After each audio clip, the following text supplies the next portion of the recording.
Shalom. Renungan kali ini berjudul Bagaimana Kekudusan Bekerja dalam Kita. Bagian 11 oleh Evangelis Lokamanya Prawiro. Kita akan mulai dengan melihat bagaimana 7 aspek persediaan Allah untuk kekudusan seperti diungkapkan dalam kitab suci bekerja dalam hidup kita. Bagaimana kita mengalami 7 aspek itu dan bagaimana kita merespons pada setiap aspek. Dengan kata lain, bagaimana kita mengaplikasikan kebenaran semua yang kita sudah temukan dalam pengalaman praktis. Mari kembali ke nas yang kita sudah bahas sebelumnya. Dari surat Petrus pertama, di mana ia menggambarkan orang-orang Kristen kepada orang-orang yang dipilih sesuai dengan rencana Allah, Bapa kita, dan yang dikuduskan oleh Roh, supaya taat kepada Yesus Kristus dan menerima percikan darahnya. 1 Petrus 1 ayat 1-2. Melalui ayat ini, dinamika pertama yang kita temui adalah pengetahuan Allah sebelumnya dalam kekekalan. Berdasarkan pengetahuan Allah sebelumnya, Allah memilih kita dalam kekekalan. Semua ini terjadi sebelum dimulainya waktu. Allah mengetahui semua sebelumnya. Dan jika ia mengetahui sebelumnya, ia juga memilih sebelumnya berdasarkan apa yang ia ketahui. Itu apa yang Alkitab ajarkan. Untuk ayat lain dengan tema yang sama ini, mari kita kembali ke kitab Efesus. Terpujilah Allah dan Bapa Tuhan kita Yesus Kristus, yang dalam Kristus telah mengaruniakan kepada kita segala berkat rohani di dalam surga. Sebab di dalam Dia, Allah telah memilih kita sebelum dunia dijadikan. Lagi, semua ini terjadi sebelum dimulainya waktu, supaya kita kudus dan tak bercacat di hadapannya. Efesus 1 ayat 3 dan 4. Tolong perhatikan bahwa pilihannya adalah agar kita menjadi kudus. Dengan kata lain, pilihannya yang memulai kekudusan kita. Ayat selanjutnya mengatakan ini tentang Allah. Dalam kasih ia telah menentukan kita dari semula oleh Yesus Kristus untuk menjadi anak-anaknya sesuai dengan kerelaan kehendaknya. Ayat 5. Dalam ayat di atas kita menemukan 2 peristiwa yang terjadi dalam kekekalan. Allah memilih dan ia mempredestinasi. Ditambahkan pada fakta-fakta ini, kita memiliki kebenaran yang kita temukan dalam 1 Petrus 1 ayat 2, bahwa ia mengetahui kita sebelumnya. Maka sekarang kita memiliki 3 fakta berturut-turut. Allah mengetahui sebelumnya, ia memilih dan mempredestinasi. Kata predestinasi mengindikasi bahwa Allah mengatur keadaan hidup kita begitu rupa agar tujuan-tujuannya dipenuhi. Pelaksanaan-pelaksanaan ini lebih jauh diperkuat melalui pengajaran Roma 8. Mari kita fokus pada ayat 29. Sebab semua orang yang dipilihnya dari semula, mereka juga ditentukannya dari semula untuk menjadi serupa dengan gambaran anaknya, supaya ia, anaknya itu, menjadi yang sulung di antara banyak saudara. Kita melihat lagi bahwa Allah mengetahui sebelumnya, dan lalu ia mempredestinasi. Jika kita menggabung 3 nas ini, kita mendapat gambaran jelas yang sama operasi Allah dalam kekekalan. Allah Bapa melakukan 3 hal. Pertama, ia mengetahui sebelumnya. Kedua, ia memilih. Dan ketiga, ia mempredestinasi. Kata predestinasi membuat beberapa orang mundur. Mereka tidak menyukai istilah ini karena diasosiasikan dengan pandangan yang sempit pemilihan ilahi yang tidak alkitabiah. Penting untuk membangun fakta bahwa pilihan Allah tidak sewenang-wenang. Allah memilih kita berdasarkan pengetahuan sebelumnya tentang kita. Ia tahu bagaimana kita akan merespons pada situasi di mana Ia bermaksud menempatkan kita, dan Ia mengetahui bagaimana kita akan merespons pada panggilan Injil ketika kita mendengarnya. Semua tindakan-tindakan itu terjadi dalam kekekalan dan secara esensial prerogatif Allah Bapa untuk melakukan langkah-langkah itu. Tolong dicatat, Anak dan Roh terlibat dalam proses ini. Selanjutnya, kita melihat operasi Allah, terutama melalui Roh Kudus, dalam waktu. Roh Kudus menguduskan. Dalam konteks ini, kata menguduskan sebagai operasi Roh Kudus berarti menarik, memisahkan, dan mengungkapkan. Mari kembali ke 1 Petrus 1 ayat 1-2. Kunci kitab suci untuk semua pengajaran ini mengenai kekudusan. Kepada orang-orang yang dipilih sesuai dengan rencana Allah, Bapa kita, dan yang dikuduskan oleh Roh, supaya taat kepada Yesus Kristus dan menerima percikan darahnya. Perhatikan di mana operasi pengudusan Roh Kudus ditempatkan dalam konteks. Pertama, kita membaca kepada orang-orang yang dipilih sesuai dengan rencana Allah, Bapa. Bapa mengetahui sebelumnya Allah memilih, dan yang dikuduskan oleh Roh Kudus. Melalui operasi pengudusan, Roh Kudus membawa kita ke tempat ketaatan pada Injil dan melalui ketaatan ke percikan darah Yesus. Kita sudah berjalan dari tindakan Bapa dalam kekekalan kepada pekerjaan pengudusan Roh dalam waktu, menarik, memisahkan, dan mengungkapkan. Sekarang kita kembali ke 2 Tesalonika 2 ayat 13. Akan tetapi kami harus selalu mengucap syukur kepada Allah karena kamu, saudara-saudara yang dikasihi Tuhan, sebab Allah dari mulanya telah memilih kamu untuk diselamatkan. Akhir pilihan Allah adalah keselamatan dalam Roh yang menguduskan kamu dan dalam kebenaran yang kamu percayai. Paulus mulai penjelasannya dalam ayat di atas dengan pernyataan mengenai pilihan Allah. Pengetahuan Allah sebelumnya adalah bagian dari pilihan, meskipun itu tidak secara spesifik dinyatakan di sini. Sekali lagi, kita melihat bahwa agen yang membawa kita kepada keselamatan adalah Roh Kudus melalui operasi pengudusannya. Ia membawa kita ke tempat di mana kita menerima kebenaran Injil, mentaatinya, dan masuk ke dalam keselamatan. Faktor penting untuk dimengerti, karenanya pekerjaan Roh Kudus dimulai sebelum kita percaya Injil dan secara sadar menerima keselamatan. Suatu pembelajaran bagi kita melihat dua pernyataan luar biasa tentang dua orang besar dalam Alkitab, Paulus dan Yeremia.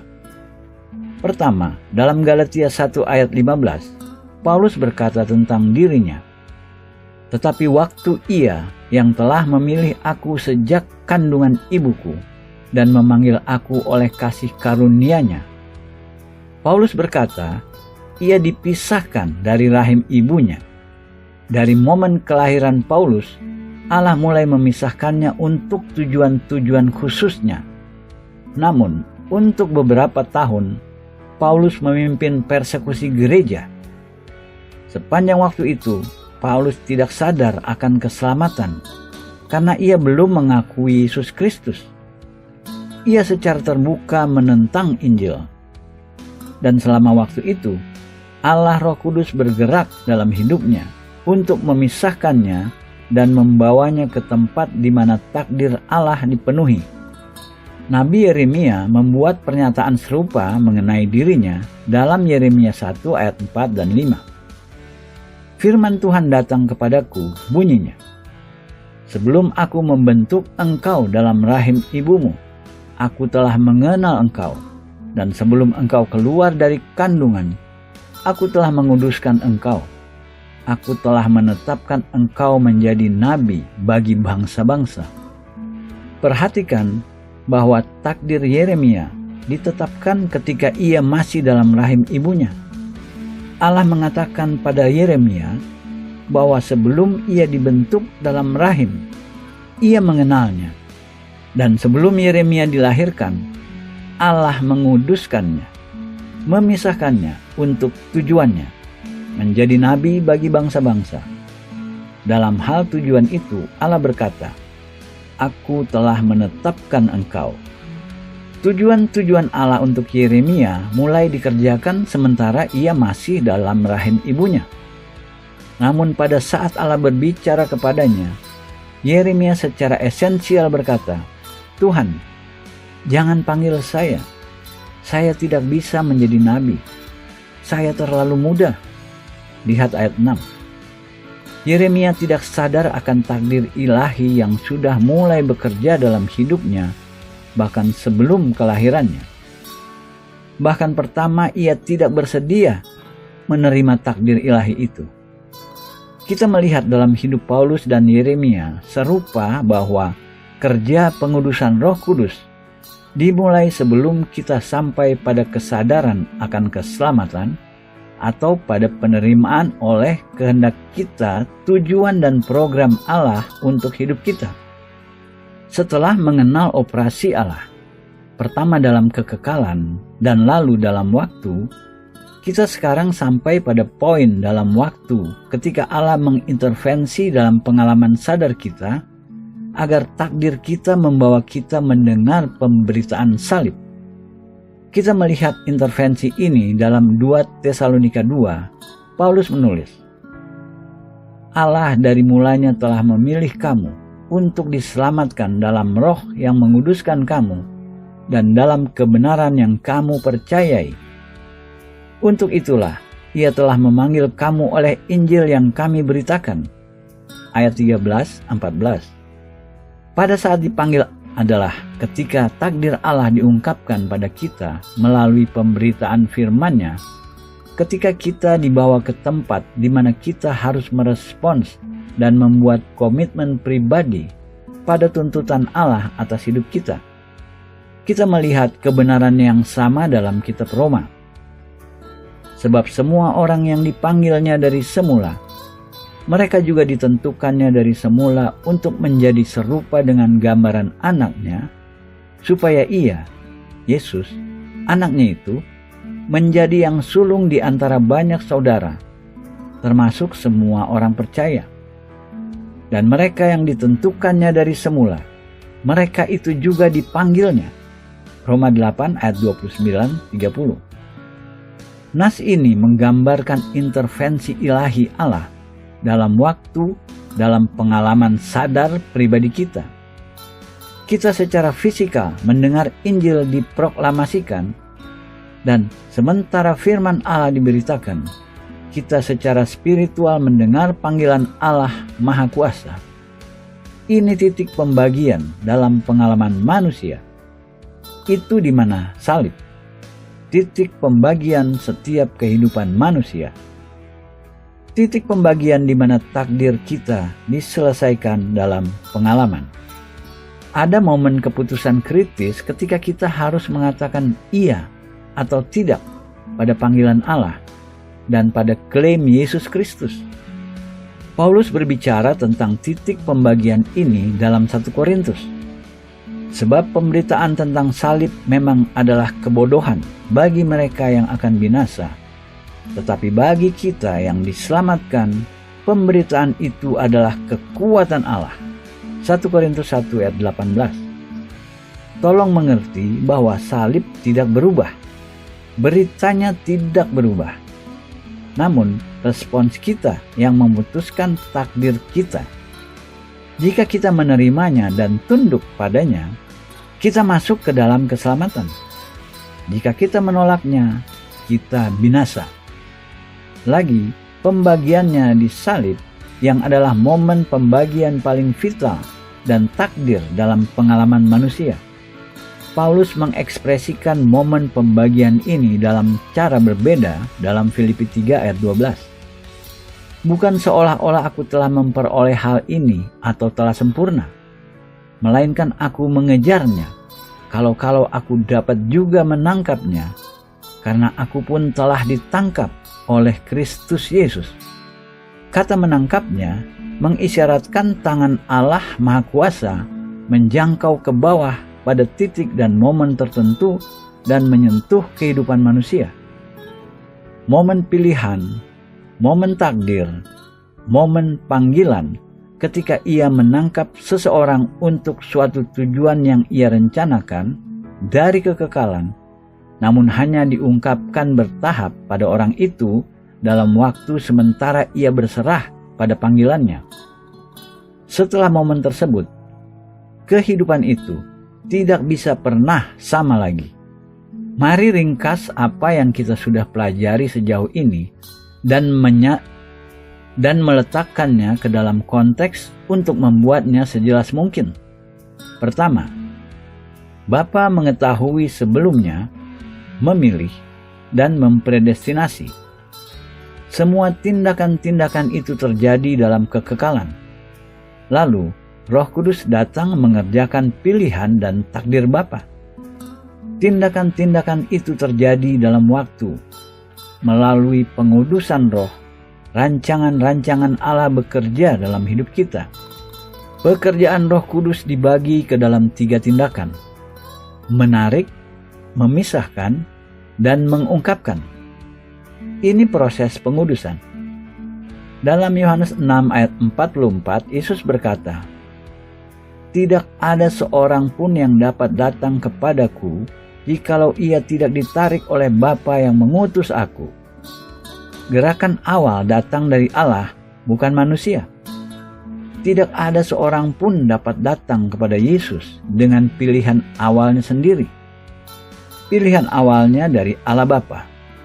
Yesus mengkonfirmasi kebenaran ini dalam Yohanes 15 ayat 16. "Bukan kamu yang memilih aku, tetapi akulah yang memilih kamu." Jangan pernah ditipu mengenai ini. Inisiatif dalam keselamatan adalah dengan Allah, bukan dari manusia. Semua yang manusia bisa lakukan adalah merespons kepada pilihan Allah ketika diungkapkan padanya. Jadi, Roh Kudus yang menarik, ia memisahkan, ia membawa kita ke titik pewahyuan. Arah hidup kita bisa bergerak ke arah manapun jika Roh Kudus tidak bergerak atas kita. Namun ketika Roh Kudus bergerak atas kita, ia menarik kita ke arah berbeda dari yang biasanya. Sementara ia menarik kita ke arah itu, ia memisahkan kita dari arah yang kita sudah ikuti sebelumnya. Lalu ia membawa kita ke titik spesifik yang adalah pemberitaan salib. Ketika kita mendengar Injil diproklamasikan atau kita membaca Injil dalam firman Allah, masuknya Roh Kudus ke dalam hidup kita tidak kelihatan atau tidak terasa. Sebagian besar tidak dikenali dan sering tidak dimengerti. Namun ia menarik kita ke arah baru yang pada akhirnya kita harus membuat keputusan pribadi untuk menerima keselamatan melalui Yesus Kristus. Jadi, pada saat Injil diproklamasi, kita membuat keputusan kita. Takdir kita ditentukan oleh respons kita. Salib, apa yang kita sebut garis keturunan. Ketika kita datang ke salib, berserah padanya, mengaku Yesus Kristus, dan tunduk di hadapannya, kita menyeberangi garis keturunan. Kita melewati teritori Satan ke dalam teritori Allah. Kita pindah ke dalam apa yang ditentukan untuk orang-orang kudus di dalam kerajaan terang. Kolose 1 ayat 12. Lagi, titik pemisahannya adalah salib. Garis pemisahnya adalah garis yang dibuat oleh percikan darah Yesus. Kita mengerti bahwa pekerjaan pengudusan oleh Roh Kudus terjadi sepanjang ini. Sebelum kita diselamatkan, bahkan sebelum kita sadar akan rencana Allah, ia menarik kita keluar dari kerumunan orang banyak, orang banyak dari mereka yang tidak merespons atau mendengar. Ia memisahkan kita. Arah hidup kita mulai berbeda, dan Ia membawa kita ke tempat di mana Ia membuka mata kita melihat Yesus dan salib. Lalu, kita harus merespons karena setelah itu tidak ada lagi netralitas. Kita mensejajarkan diri kita, apakah dengan Allah atau Satan. Jika kita berserah pada salib, jika kita mentaati Injil, maka kita menyeberangi garis keturunan. Apakah kita sudah mengambil langkah itu? Apakah kita sudah menyeberangi garis keturunan? Jika kita belum dan kita ingin melakukannya, tolong berdoa, doa komitmen sederhana ini. Tuhan Yesus Kristus, saya percaya Engkau anak Allah dan Engkau satu-satunya jalan kepada Allah.